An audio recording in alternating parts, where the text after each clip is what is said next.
નમસ્કાર વિદ્યાર્થી મિત્રો, નૂતન જ્ઞાન સેતુ યુટ્યુબ ચેનલ પર આપ સૌનું હાર્દિક સ્વાગત છે. વિદ્યાર્થી મિત્રો, ધોરણ 9ના ઇંગ્લિશ વિષયનું જે 11મું યુનિટ છે વેલી ઓફ ફ્લાવર્સ, એના આપણે વોક્યુબ્લેરી છે, પછી રાઇટિંગ છે, કોમ્પ્રિહેન્શન છે, આ તમામ જે પ્રશ્નો છે, બરોબર, એટલે કે સ્વાધ્યાય, સંપૂર્ણ સ્વાધ્યાય છે એક જ વિડીયોમાં આપણે જોવાનો છે. આગળ વધીએ પહેલા ફટાફટ જે વિદ્યાર્થી મિત્રો ચેનલ પર નવા છે એ ચેનલને સબસ્ક્રાઇબ કરી દો, વિડીયોને લાઇક કરી દો, અને ખાસ વિદ્યાર્થી મિત્રો, આ ચેનલ પરથી તમને તમારા ધોરણના તમામ પાઠના સ્વાધ્યાય પોથી સોલ્યુશન તેમજ પરીક્ષા સમયે ખૂબ જ આઈએમપી મોડલ પેપર છે એ મળી રહેવાના છે. તો હજી સુધી ચેનલ સબસ્ક્રાઇબ ના કરી હોય તો વિદ્યાર્થી મિત્રો ચેનલને અવશ્ય સબસ્ક્રાઇબ કરી દો. પહેલા પ્રશ્ન તરફ આપણે આગળ વધીએ. વોક્યુબ્લેરીમાં છે પહેલું V1, fill in the blanks using the word in the brackets. અહીંયા જે આપણને આપેલું છે કોષ્ટકમાં, એ શબ્દોનો ઉપયોગ કરીને આપણે ખાલી જગ્યા પૂરવાનું છે. તો એમાં પહેલી ખાલી જગ્યામાં સ્ટોન આવશે, પછી છે પેનોરેમિક આવશે, પછી ઇન્ચેન્ટિંગ આવશે, પછી આવશે એલ્યુરિંગ આવશે, એના પછીની ખાલી જગ્યામાં મિરાક્યુલસ આવશે, અને એના પછીની ખાલી જગ્યા છે એમાં ટ્રાવેલોગ આવશે. બરોબર, તો આ રીતે તમારે ખાલી જગ્યા પૂરવાની હતી. એના પછી છે બીજો પ્રશ્ન છે V2, here is a list of words, find out the sentence in the which they are used and understand their meaning. એટલે કે અહીંયા જે શબ્દ આપ્યા એનો આપણે અર્થ સમજવાનો છે, અને આપણે એને એ શબ્દ જ્યાં વાપરેલો છે એ વાક્ય શોધવાનું છે. તો પહેલું છે વાઇબ્રન્ટ, તો એનો મતલબ થાય lively. It is a vibrant and splendid national park, આ વાક્ય આપણને આપેલું છે. પછી બીજું છે સ્પ્લેન્ડિડ, તો એનો મતલબ થાય ફાઇન. એ સેમ એ જ વાક્યમાં આવશે, it is a vibrant and splendid national park. પછી ત્રીજું છે એલ્યુરિંગ, તો એનો મતલબ થાય attractive. This is alluring place is known as valley of flowers, આવું વાક્ય આપણને આપેલું છે. પછી છે 4 ઇન્ચેન્ટિંગ, તો એનો મતલબ થાય કેપ્ટિવેટિંગ અથવા તો એટ્રેક્ટિવ. તો એવું આપણને વાક્ય ક્યાં આપેલું છે? તો કે writers and poets have written essay, travelogues and poems on the enchanting beauty of this place. બરોબર, આવું વાક્ય આપણને યુનિટમાં આપેલું છે. પછી છે 5 નંબરનું મિરેક્યુલસ, તો એનો મતલબ થાય અમેઝિંગ. તો એનું વાક્ય છે કે they prescribed Sanjeevani, a miraculous medicinal plant found only in the Himalayas. એના પછી 6 નંબર ડાયવર્સિટી, તો એનો મતલબ થાય વેરાયટી. એનું વાક્ય છે it is a designated as a centre of plant diversity. ચાલો, 7 નંબર છે મેગ્નિફિસન્ટ, તો એનો મતલબ થાય ગ્રાન્ડ, અને એનું વાક્ય આપણને આપેલું છે this is the best time to explore the Splendor of this મેગ્નિફિસન્ટ place. ચાલો, એના પછી આપણે આગળ વધીએ, કોમ્પ્રેહેન્શનના વાત કરીએ. તો એમાં C1 છે check this fact about the valley of flower, right true or false. તો એમાં પહેલું છે ધ VF ઇઝ, એટલે કે valley of flower is national heritage park, તો કે એ ખોટું છે. False, the VF is a very interesting place for the botanist, એ સાચું છે. Hanuman brought the Sanjeevani plant from the VF, તો એ સાચું છે. The Govindgarh is the gateway of VF, તો એ સાચું છે. ધ રિવર પુષ્પાવતી ઇઝ 6 કિમી લોંગ, તો એ પણ ટ્રુ. પછી we can see the snow leopard and snow pigeons in the VF, તો એ પણ ટ્રુ. પછી 7મું the plants and flowers in the VF are just a beauty, તો એ ફોલ્સ છે. Diwali vacation is a suitable time for trekking in VF, તો એ પણ ખોટું છે, ફોલ્સ. ચાલો, એના પછી છે complete the table using information from the text, welcome to the valley of flowers. Official name શું છે? તો કે Nanda Devi and valley of flower national park. Location near Ghangaria town in Chamoli district of Uttarakhand. Area છે 87.5 સ્ક્વેર કિલોમીટર. ઇમ્પોર્ટન્ટ ડેટ છે અહીંયા આપેલી છે 1931, 1982, 1988. Flowers છે, તો એમાં કયા કયા ફ્લાવર્સ છે એ અહીંયા આપેલા છે. વાઇલ્ડ લાઈફ ક્યાં ક્યાં જોવા મળે એ પણ તમને અહીંયા દર્શાવેલું છે. મંથ ફોર વિઝિટ છે, તો એ પણ અહીંયા છે જુલાઈ, ઓગસ્ટ અને સપ્ટેમ્બર.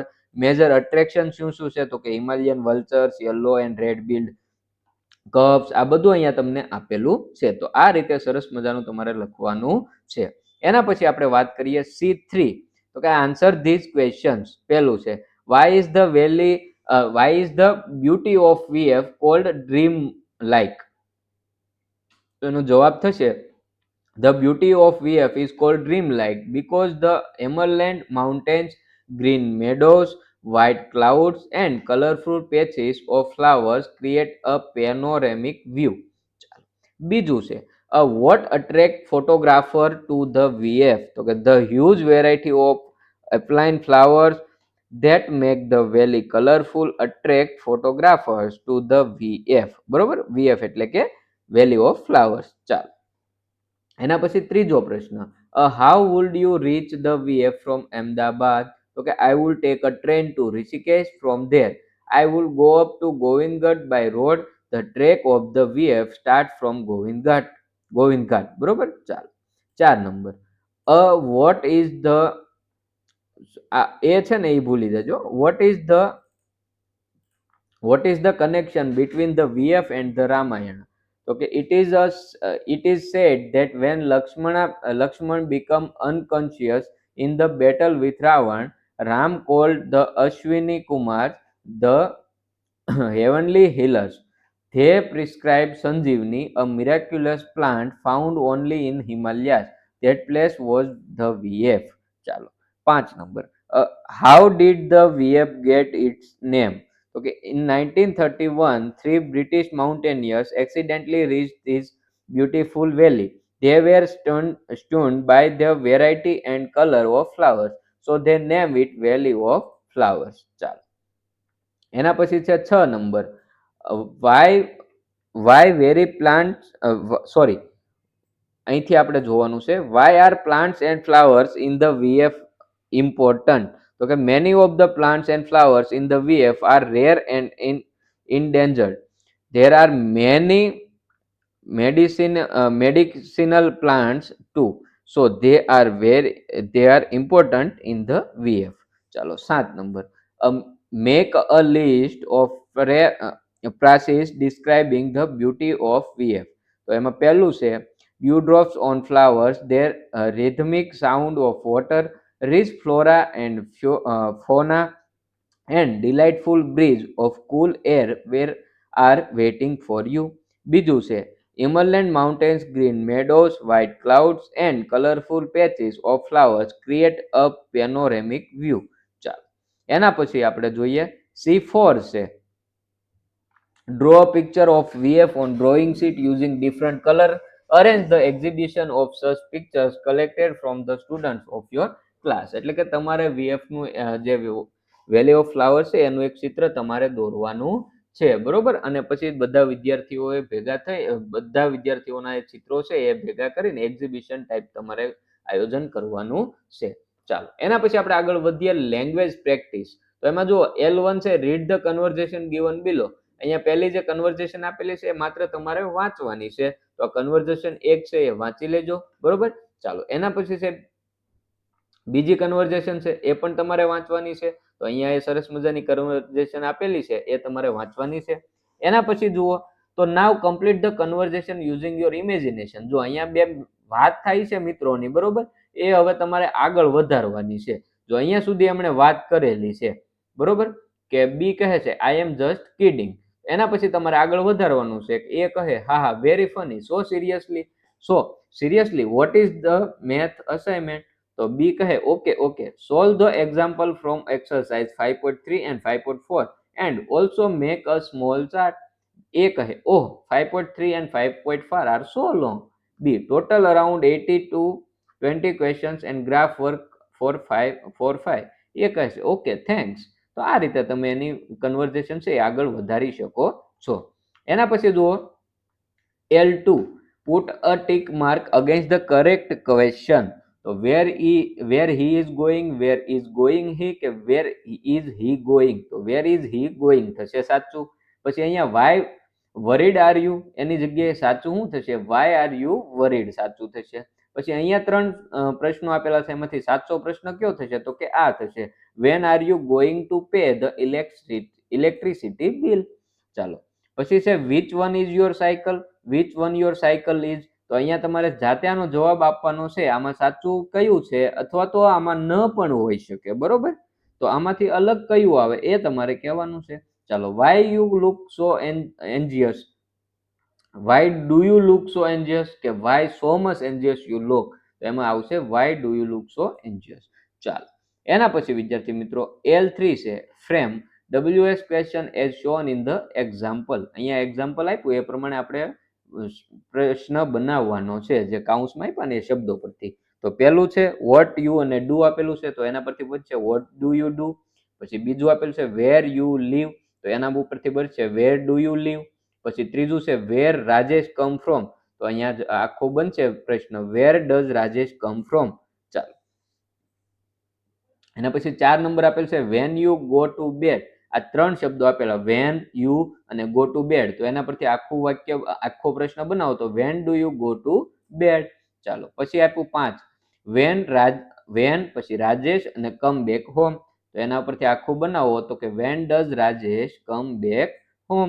ચાલો, એના પછી 6 નંબર હાઉ ઓફન પછી હી અને ગો ફોર મૂવીઝ, તો એના પરથી આખો પ્રશ્ન how often does he go for movies એવો બનશે.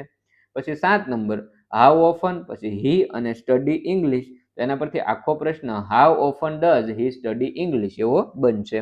એના પછી 8 વાય પછી હી અને સીમ વરીડ, તો એના પરથી આખો પ્રશ્ન why does he seem so worried આવો બનશે. ચાલો, એના પછી L4 છે what would you say in this situation. બરોબર, એટલે કે આ પરિસ્થિતિમાં તમે શું કહેશો અથવા તો તમે શું પૂછશો એવું આપણે ટૂંકમાં અહીંયા આપણને આપેલી હોય પરિસ્થિતિ, એના પછી તમે કયો પ્રશ્ન પૂછશો એ તમારે કહેવાનું છે. You want to know the number of holidays in current month, ask your friend. તો તમે શું પૂછશો તો કે how many holidays do we have in this month. ચાલો, પછી તો કે બીજું છે you are looking for your friend at the theatre, at last you make a call and ask him about his location. તો તમે એને શું પૂછશો તો કે in which row R you sitting, આવું એને પૂછશો. પછી 3 number you have forgotten the date of your exam, ask your friend. તો તમે તમારા મિત્રને શું પૂછશો when do our exam begin. ચાલો, એના પછી you had given your bicycle to your friend and now you are looking for it in parking, ask him about it. તો તમે તમારા મિત્રને કહેશો where have you park my bicycle. ચાલો, એના પછી છે 5 number you want to know where your teacher is, ask your friend. તો તમારા મિત્રને તમે પૂછશો વેર ઇઝ અવર ટીચર. ચાલો, 6 number you have forgotten when the school reopen after summer vacation, ask your friend. તો તમે તમારા મિત્રને પૂછશો when does the school reopen. ચાલો, આ રીતે તમે પૂછશો. એના પછી છે L5 મિત્રો A popular host of quiz program, Amitabh Bachchan, is answering the questions. Fill the blanks with the appropriate word given in the bracket.